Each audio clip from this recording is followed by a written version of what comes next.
Hello everybody, I'm enormously pleased to be here tonight and I'd like to thank Mr McCullough for inviting me. I'm a former pupil of the Rainey Endowed school. My year group had their 20-year reunion in 2017, so those of you who are good at mathematics will be able to work out how old I am. But the one thing that we all remarked at our 20-year reunion was how we all really hadn't changed a bit since the day we left the Rainey in upper sixth. But as I look at you all sitting here today in uniform, I realise that, well, we definitely do look a bit older. It's 22 years since I finished my education in the Rainey Endowed school. And I remember adults always tell me that school days are the best days of your life.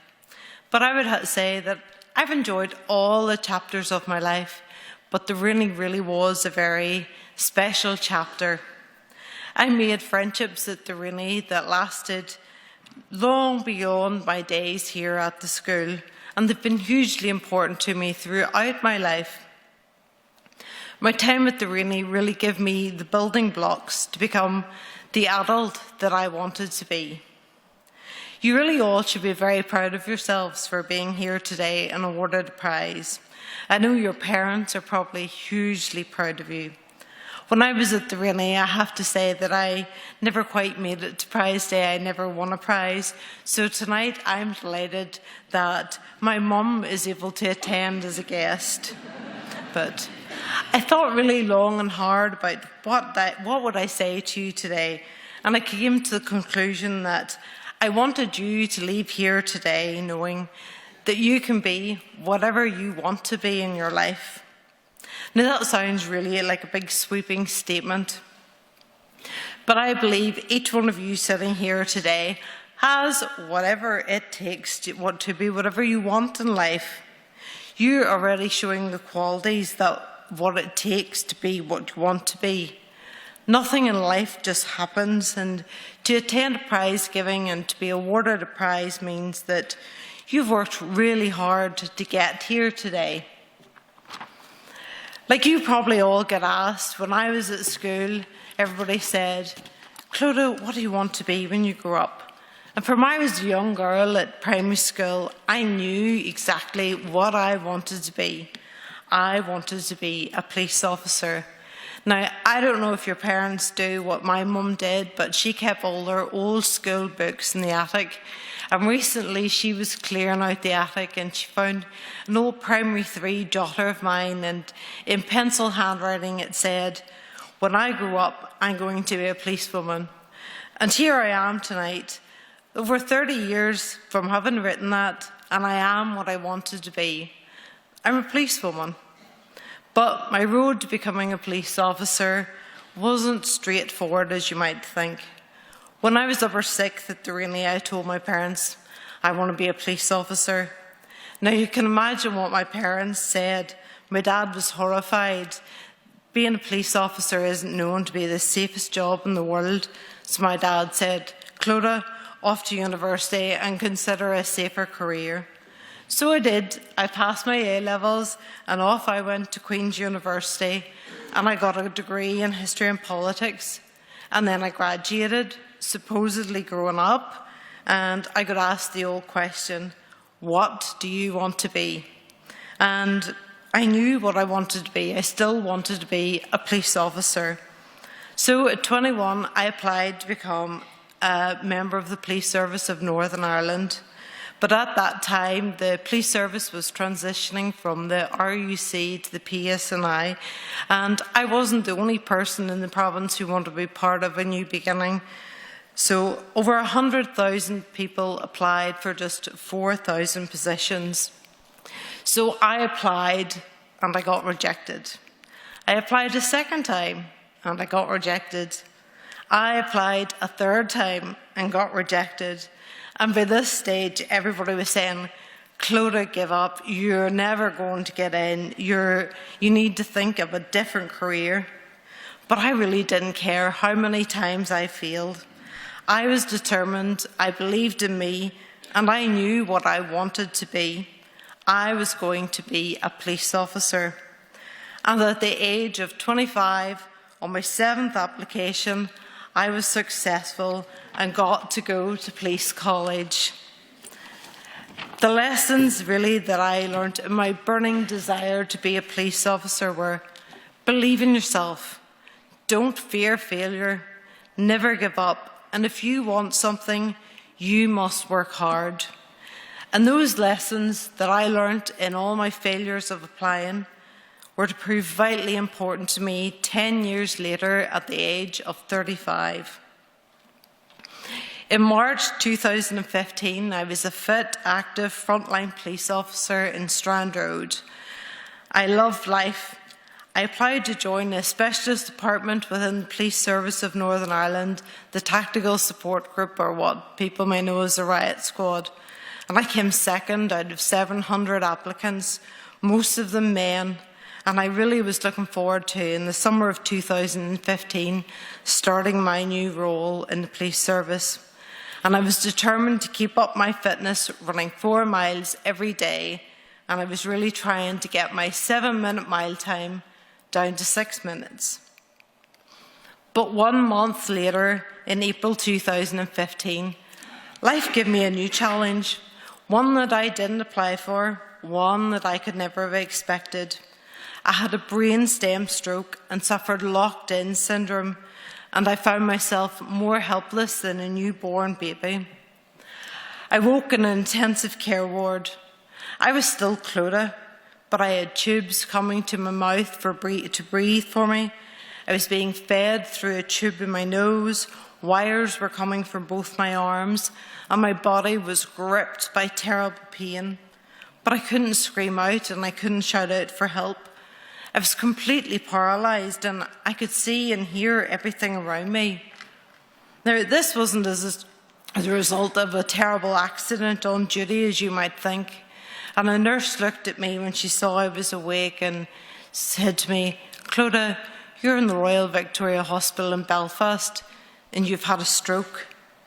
Now, imagine the fear that goes through your head when you realise that you can't move and you can't talk and you can't ask the nurse any questions. In fact, you realise that no one around you realises you're actually really there. And the questions raced round inside my head. But how have I had a stroke? I'm fit and I'm healthy and I'm young and I have no underlying medical conditions. And what type of stroke is this? And I realised very quickly that whatever type of stroke it was, I was lying in intensive care. People were discussing, would I live? And as we would say in Northern Ireland, I realised I'd had a real humdinger of a stroke. Now, I have been in public order situations at work, been punched, kicked, I've had petrol bombs thrown at me and missiles. And even when I wasn't at work, I really loved jumping out of airplanes, skydiving. But nothing really has been as terrifying as lying in a hospital bed, unable to move and unable to make a sound. I couldn't move a single muscle, not even my finger. I was a prisoner in my own body. What I didn't know then, and what I've since learned, is that almost 100,000 people have a stroke every year in the UK, and a quarter of those people are of working age. And of those, 400 of them are at least childhood strokes. In my case, I had a small clot in the artery in my neck, and when it was lodged in my brainstem, the parts of my brain began to die, and it almost killed me. Now, for the biologists amongst you, we depend on the brainstem for our survival, as it controls the most important functions in our body. The brainstem controls your breathing, your heartbeat, your blood pressure, your speech, your swallowing, your hearing, and your eye movements. But brainstem strokes are not that common, you'll be glad to hear, because the mortality rate for brainstem stroke is 90%. And I was really fortunate to be in the 10% who survive. But a very rare yet serious complication of a brainstem stroke is locked-in syndrome. Now, locked-in syndrome is a neurological disorder in which a person can think and they can feel just as normal, but their entire body is paralysed. If they're lucky, they might be able to move their eyes. And that was me. I was a prisoner in my own body, but all I could do was blink. There is no treatment for locked-in syndrome. Most patients never recover any movement, and most are likely to remain locked in forever. My prognosis was that I would likely remain locked in my body for the rest of my life, never moving, never making a sound again. Some of you may have heard in England of the case of Tony Nicholson, who had locked-in syndrome. He, like me, had a brainstem stroke, and after, as a consequence, he had developed locked-in syndrome. He wanted to die, but he couldn't end his life without the help of a doctor, because he couldn't commit suicide without the help of another person. He took his battle to the High Court. This is me. I was Tony Nicholson, and he had described his life as a living nightmare when he had lived with locked-in syndrome, and he never regained any movement. He remained completely paralysed and never spoke again for the rest of his life. And I couldn't be like Tony Nicholson. I was determined that the girl that was once at the Rainey, working hard, struggling to be the best that I was, I had to be her again. And after weeks of remaining silent, completely paralysed, unable to communicate what I wanted, I was assessed by a speech and language therapist.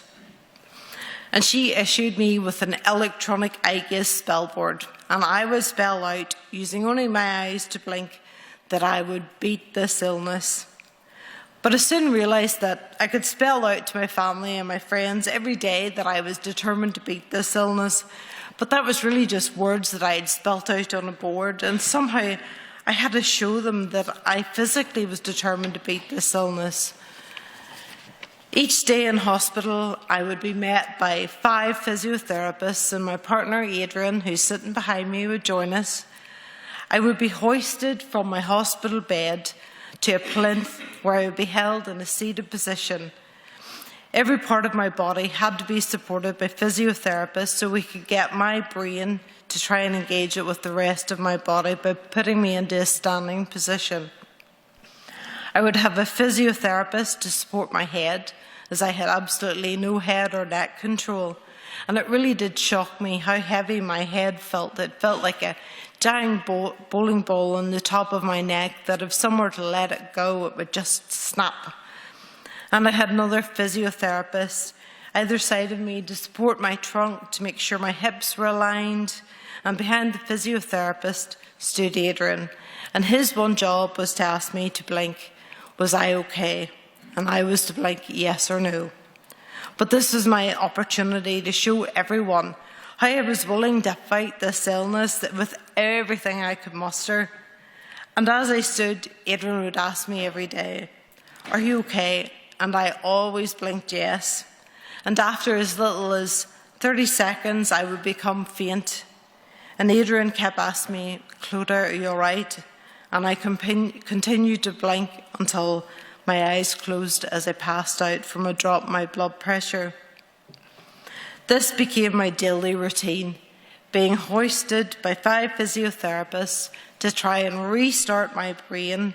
And every day, I mustered everything I could to try and stay awake for just 30 seconds, 35 seconds, 45 seconds. I had shown my partner and my physiotherapist that although I had a completely lifeless body, I was still Clodagh. I was still the same girl. I was still the police officer who ran a 7-minute mile trying to make it to a 6-minute mile. And I had shown them that I had the same determination and that I was going to work at this.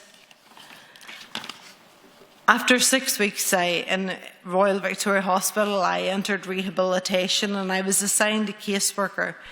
And my caseworker, he approached me and he asked me what were my goals in rehabilitation.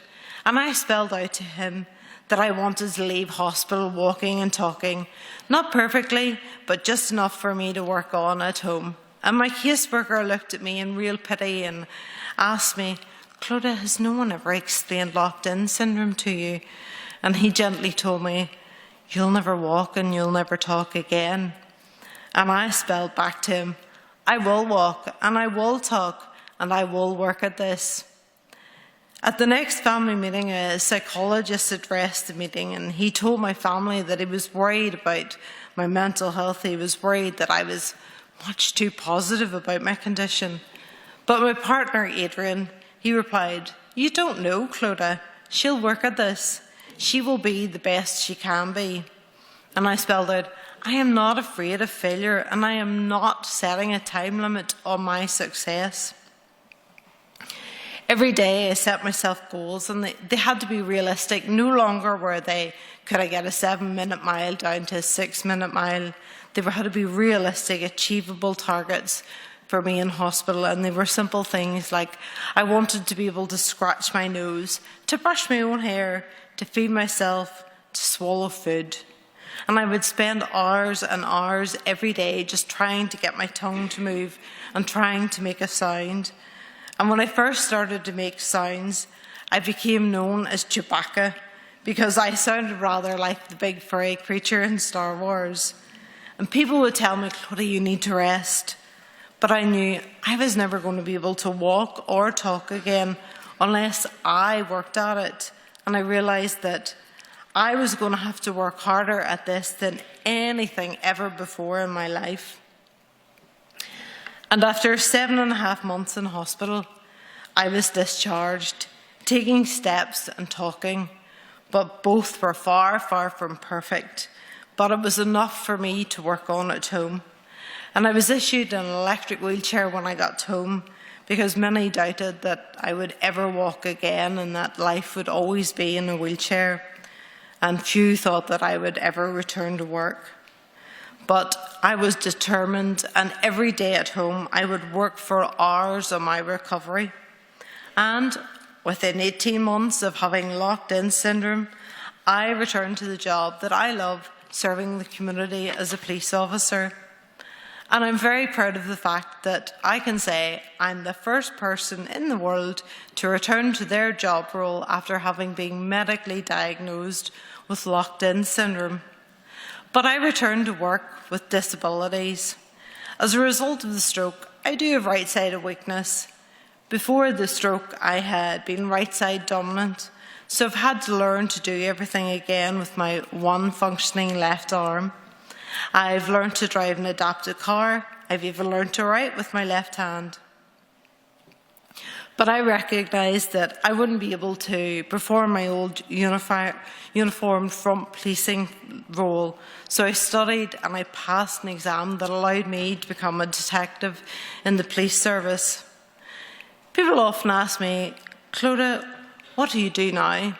Because I think there's an assumption because I had stroke and I have disabilities that I couldn't possibly be back at work. But I am back at work full-time. I am a police officer, just as I wanted to be when I was primary 3, as I was 17 in the Rainey when upper 6th, and I am doing what many people said was impossible. And as I look out at you all today in uniform, I am really filled with excitement for you, because nothing that you want in your life is impossible. Don't let anybody ever tell you that you can't. Someone, I say, has to be an astronaut. Someone has to be a brain surgeon. Someone has to be captain of the Ireland rugby team. And someone has to win those Olympic gold medals. So why can't it be one of you sitting here today? I say, if you set your goals, if you believe in yourself and you don't fear failure, work really hard, you can be like me. Do what others say is impossible. You can be whatever you want to be. Thank you.